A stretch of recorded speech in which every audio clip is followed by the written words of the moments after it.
Welcome back. We do apologize for that short delay. We lost power in the studio, so our systems had to be reset all over again. Now, let's then chat the last part of our conversation this morning. We are still with Liz in the studio talking about why it's important for you to be financially literate. Just before we went on break, Liz, we're talking about the chamas and the SACCOs in the country. In respect to women, what is your feeling about the chamas and SACCOs, and can that be a way for somebody then to start being financially literate?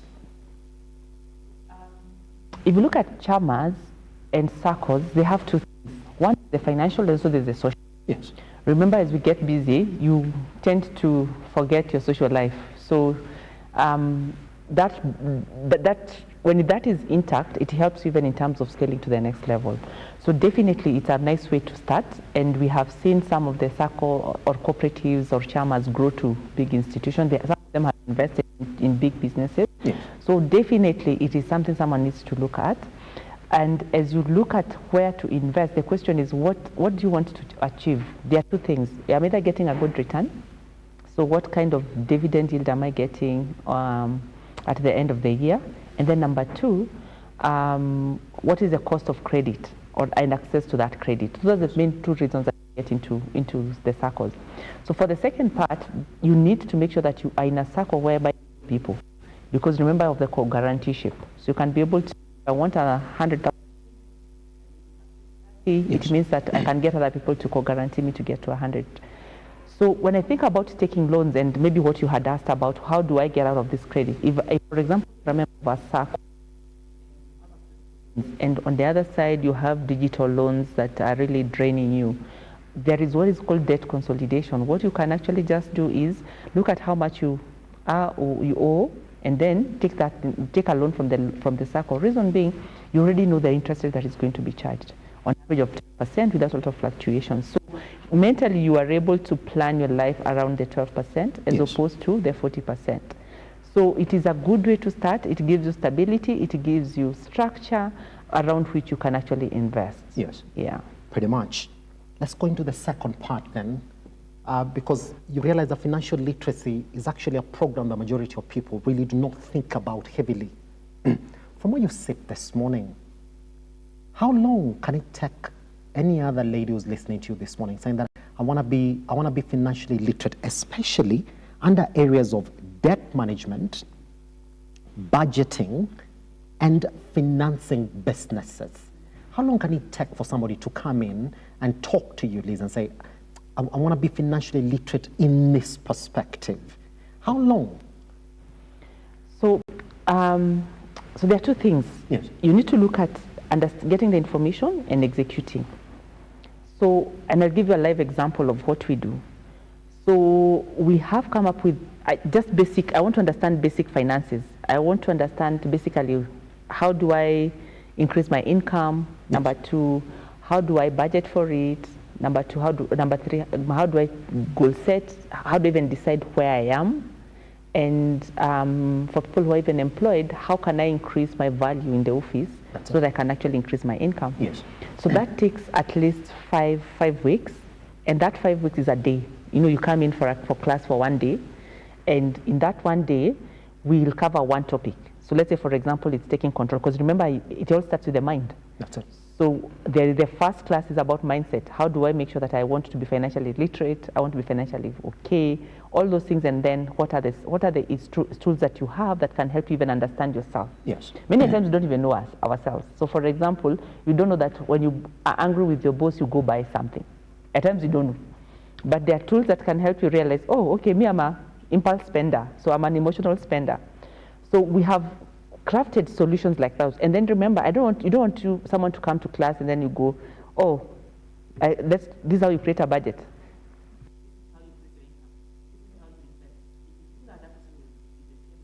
After the class.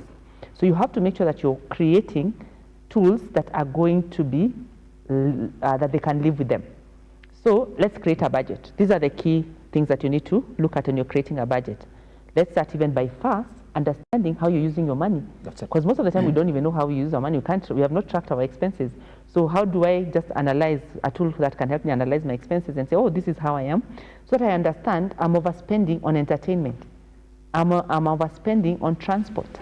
So you start with that tool, you create a budget. So the day that you come to class and do a budget, you basically discuss budget, but that week you have time to actually create that budget.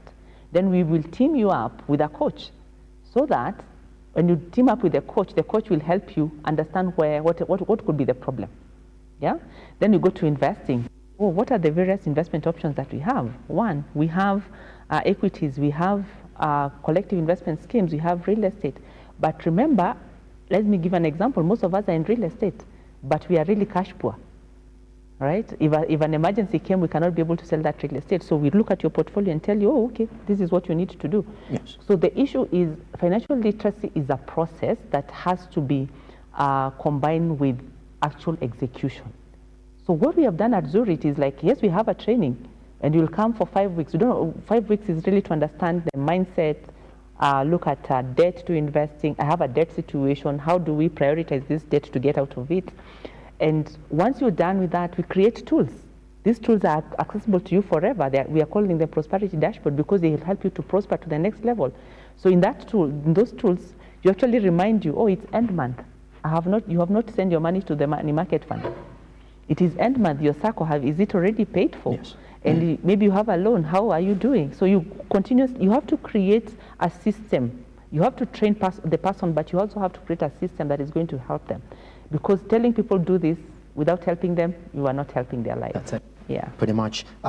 Before we even jump out of that area for SACCOs and chamas, I saw this trending on TikTok last week. And this is what I heard majority of people say in it, that go into a SACCO knowing why you've gotten into that SACCO. Don't go into a SACCO to save, that's what they said, and then immediately you are eligible to take a loan, kindly, as fast as you can, take that SACCO loan.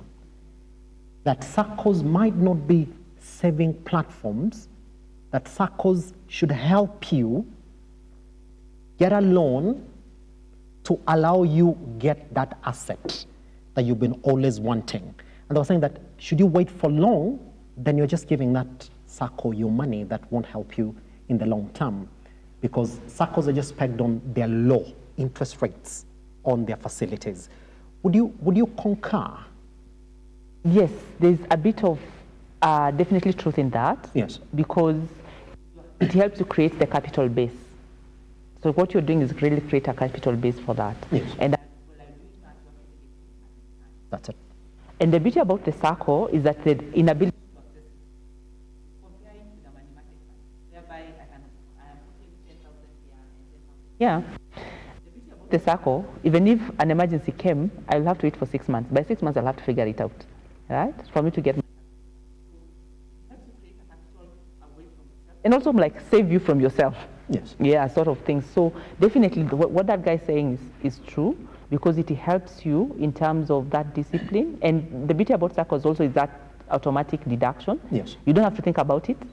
So you're creating your base earlier on. So the only thing is you need to understand is the governance structure of the SACCO, how will you make your money out, all those things. Yes. So you need to know the second level is why SACCO A versus SACCO B. Yes. Yeah. Pretty much. Let's then go into another area that it's a culture thing in this country, that you find that the reason of what we're talking about majority of women not being financially literate is because even for you to talk about you being financially literate, you need these financials.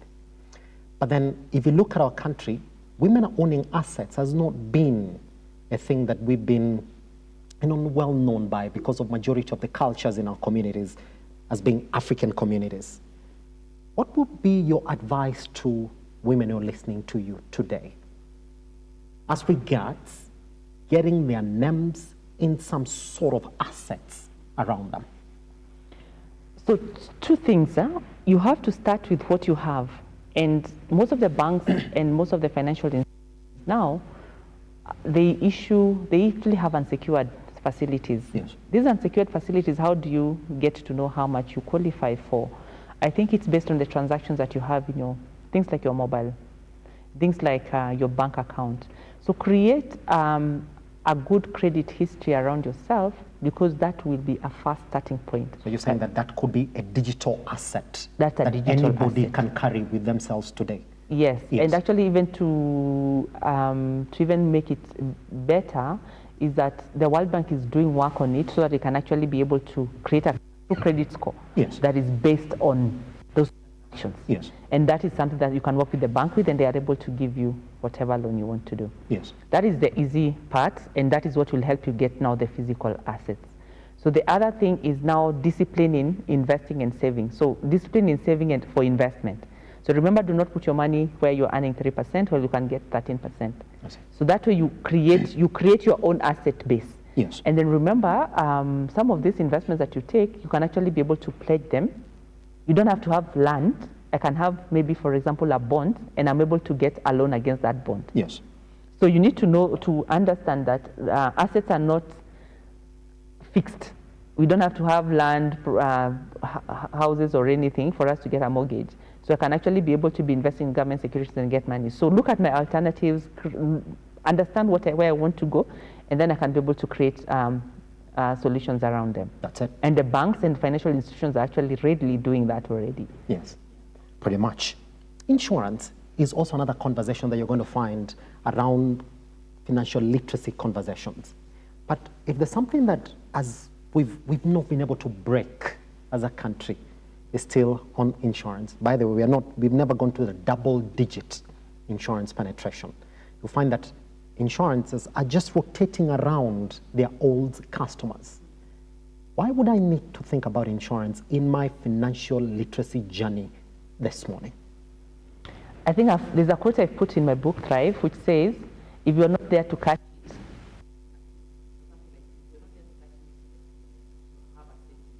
Yes. their loved ones. Yes. So you must think about insurance because it protects against risk. Yes, please, I'm getting told again, you just give me a tiny breather again, because again, I think the power loss this morning is really affecting our broadcast this morning. So as we wait for the director then to get Bliss back on air, we are at that point when we're really looking about why it's important for you to think about your insurance as a thing or a big part of what you have to understand in your financial literacy journey. We've started this morning looking at all the way from what financial literacy really means in this definition this morning, and also looking at numbers that essentially put women as those who are disadvantaged in this conversation this morning. Also, what you really have to understand is that even as majority of small businesses in the country are run by women, the numbers when it comes to translating this to savings and other financials are also trailing, because this morning we're getting told that even in the official numbers, 8% of women contribute to pension schemes across the country, looking at their male counterparts that are at 16%. And even savings in the country are quite low when you compare that with the size of our economy, 1.7 trillion. You do know the size of our economy. We are already talking about 3 point something, getting into 4, all right? So you can see exactly where we are in terms of our percentages of savings to the size of our economy this morning. So now, I'd like to take a tiny breather again. We get Liz back on air. I know we're left with 5 minutes to clear this conversation. We come back, get done with that before we call it a show this morning. Once we come back from this tiny breather, again, good morning.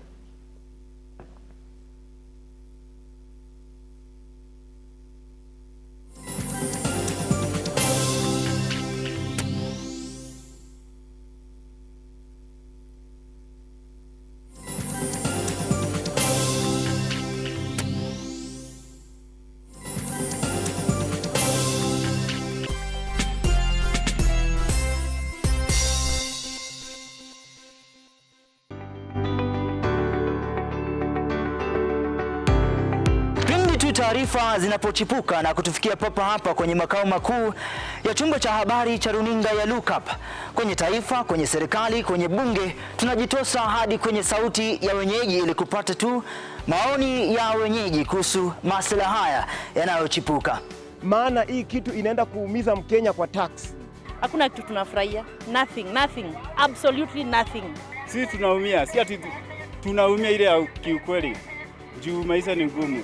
Na bila shaka tunapata maoni yao ili sauti yao ipate kusikika. Na watasema hili, waseme lile, watasema hiki na waseme kile, almuradi sauti yao ipate taa. Mambo ya mafuta tena imekuwa ni changamoto zaidi kwa kila mtu wa bodaboda.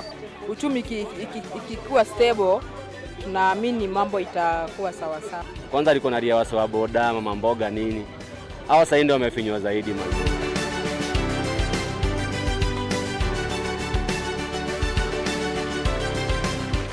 Mpenzi mtazamaji, hii ni bunge la wenyeji.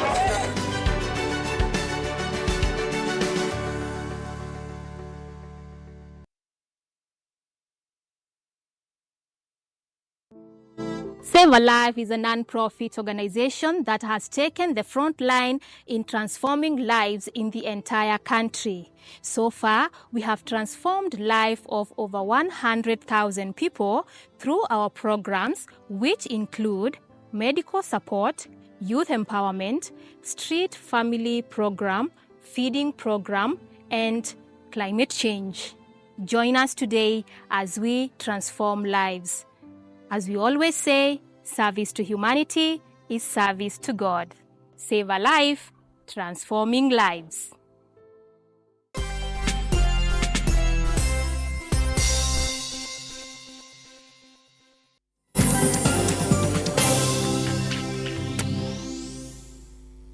All right, let's chat the final part of our conversation this morning with Liz then. Just before we were interrupted again, we were talking about why it's important for you to understand insurance in your financial literacy journey.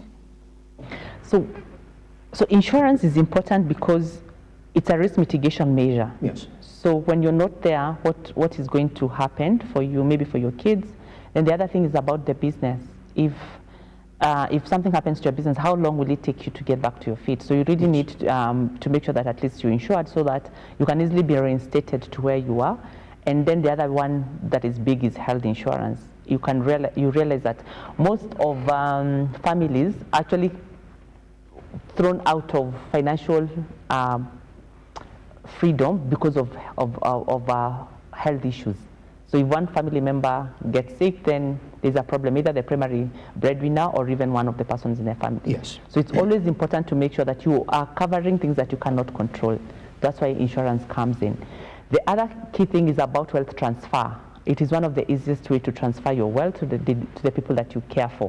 So you need to look at it in terms of, it may not be ideal in terms of return, but it could be the busiest way in terms of transferring the estate that you have to your DZ, to your people. Yeah. Yes, yeah. Pretty much.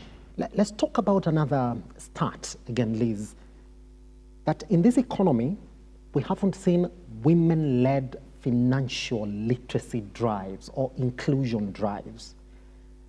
Products that would essentially just cater for women. There's a stat I was reading about yesterday that when it comes to loans and loan repayments, women are leading in terms of being better. Do you think we need to chart a way as an economy, what we're saying, that we need to come up with products that are essentially catered for women in the country because of their good record in debt repayment in this economy? I think it may not be explicitly communicated, yes, but it is inherently in the products. Because if, for example, with the risk, let's say, for example, in terms of loans, the risk-based pricing model, yes, they look at you in terms of your repayment. They look at all that in totality, and so the risk, the cost of capital, ideally should be cheaper for the people who are better. So when you look at the actuarial valuations and everything, they actually cater for that. For me, the biggest challenge is how do you bring the women together so they can help, they can benefit from each other. And I think we have seen a couple of banks create clubs for even women. And I think there's a time I was lucky, I was one of the trainers at ABSA. yes. So when you bring ladies together, they have their own nuances. So they will help share with each other and how do you navigate expert. I feel more of, it may not be a product issue, it is more of how do we help them in their unique situation. Let's say, for example, I'm on maternity, for example, how do I continue looking at my business even when there is additional demand on my time? Yes. So I feel like it is more support function for the ladies because the products are there. I think in government we have the Kenya Women Fund that one of the best performing. Yes. So what they have done is Yes, pretty much. All right. Also, when we look at other areas as well in the country, and I want to ask you about this because if we're talking about small businesses in the country being owned by majority women, you'll find that all the way in 2025, that effect of the COVID-19 pandemic really is still being felt by these small business owners who are still women in this category. My question would be, Liz, is capital markets a viable conversation for small business owners in this country? Or do we leave it for a different cadre of people or business owners in this economy? There has been that, because if you look at our markets, our capital markets in the country, there's this constant push, even from the government. You need to invest in our capital markets. Small business owners need to be able to invest in the capital markets in the country. Do you think that this would be a proper way or a proper investment tool for small businesses and small business owners in the country, or it's a conversation that is completely different from small business owners in the country, who majority of them are women? I would actually look at it completely different. We should look at our capital markets in financing the women-led businesses. As opposed to them putting money in the capital markets, let's think about how do we give these people capital that they, from the capital market that Yes. they are able to grow. Yes. And the reason that is important is we cannot grow without the MSME sector growing, and which you're saying ladies are most of them. But why are people not investing in these small businesses? Because yes, there are people with capital and they would like to channel them in viable businesses. So why is it not happening? The main problem I see is structure. You have a business that is not scalable. Most of these providers of capital do not want to talk about 100,000, 200,000. That's why the banks remain one of the biggest financiers of businesses. So we need to think about how do we create enterprises that are scalable.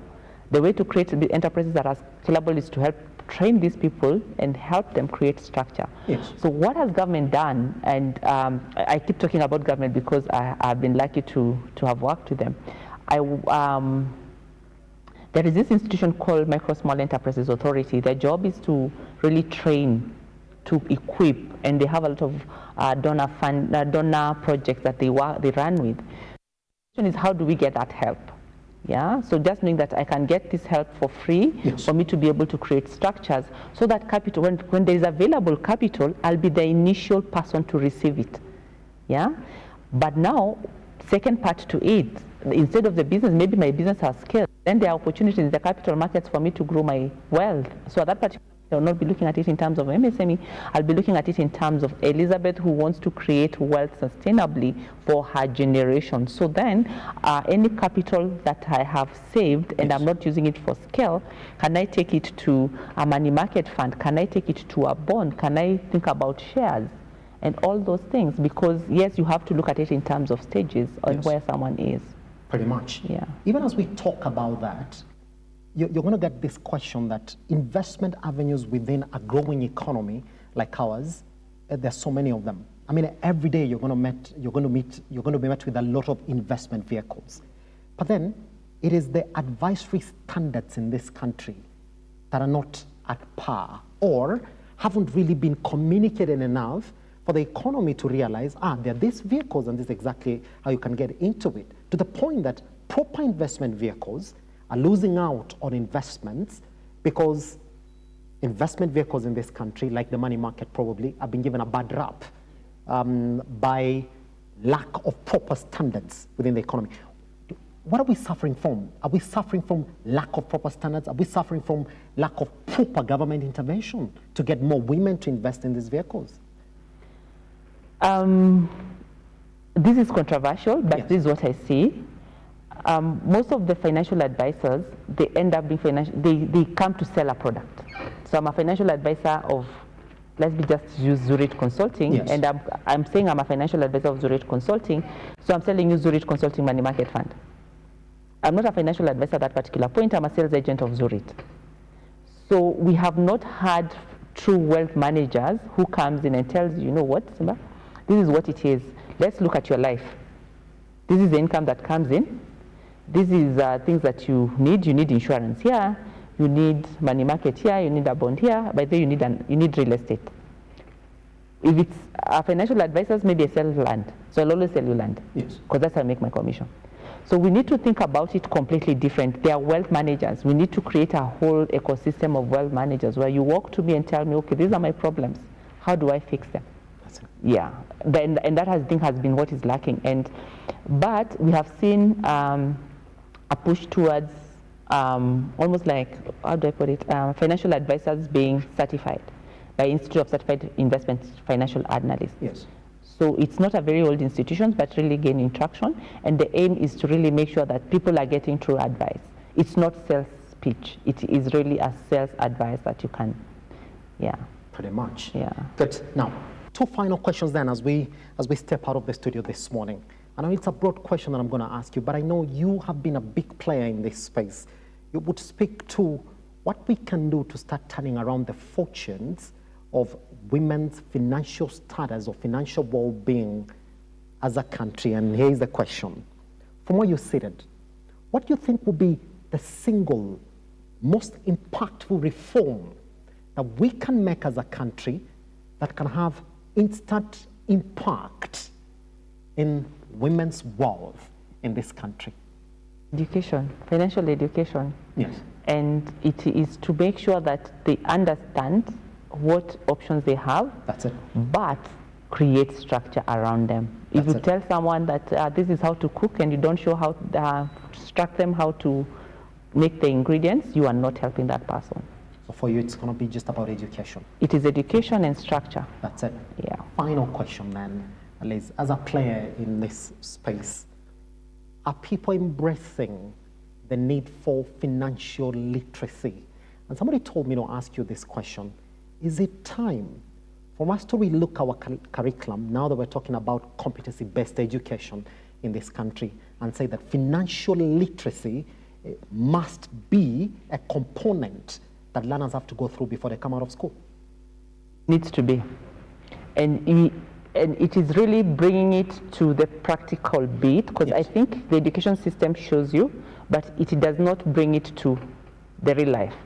So how do we incorporate real life experiences to the education? Yes. Yeah. So I feel like it's, because for those of us who are older, we did art and craft. We would do go to the bush, bring those sisal things, make them, but we never sold them. Yes. So imagine if I knew that if I can sell and make a profit, then make a profit, invest it in a money market fund, I would be very different, very, very fast. So the thing is, bring practical solutions to education so that it's not, we are doing it to pass exams. It is most of, this is how your life will change because of what you're doing. That's it. Yeah.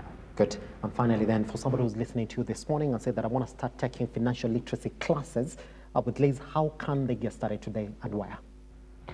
You can allow me to just sell what I have said. So at Zurich Consulting, we do that. We do financial literacy. We have a class that is going to start in this month. Yes. As I had talked about it, it is really 5 weeks course. We meet once a week on a Thursday evening. We go through basics because we just want to mindset change, budgeting, grow your income, what how do I invest? And then once you do that, then there are investment options that you have. So that is the easiest way to start for someone who completely does not understand. And then remember, we also share we gather information differently. Read. There are a lot of information, but at times it gets noisy. That's it. Yeah, so you just need to make sure that at least you're getting the right information. At Zurich, we will try to curate it so that it speaks to you, so that you don't feel like overwhelmed with information. So what they could do, we do like today, Monday, it's our Monday. We do every Monday morning at 5, we send an article of what is there to look out for when it looks to, when it thinks about markets. There are also very many people who are doing a lot of good work on the financial literacy space. I think people like, we have like people like Abojani, Money Plus 225, I think Rina Hicks, all those people. Choose the person that you want to follow, listen. If you are a reader, read their books about it, because it is easy to get the information. But when you're overwhelmed, ask for help. That's it. It is never difficult to ask help. Pretty much. Yeah. Whew, Les, thank you very much for coming by. Thank you. It was a lovely conversation. Take her back online to the time that you joined us in the studio at Lookup TV across all your social media platforms. Guess what? If you want to know where to get her, also talk to us. Our WhatsApp line numbers are actually on your screen right now. Also talk to us. We can send you directly to Liz today. And like she says, financial literacy programs shouldn't be just a general product. It should be a product that should speak to your needs today. What you need is completely different from what I need today. And that's exactly what she says you need to go out and seek for when you're seeking for this education or literacy this morning. Well, I'll see you tomorrow for another conversation. Goodbye and good morning.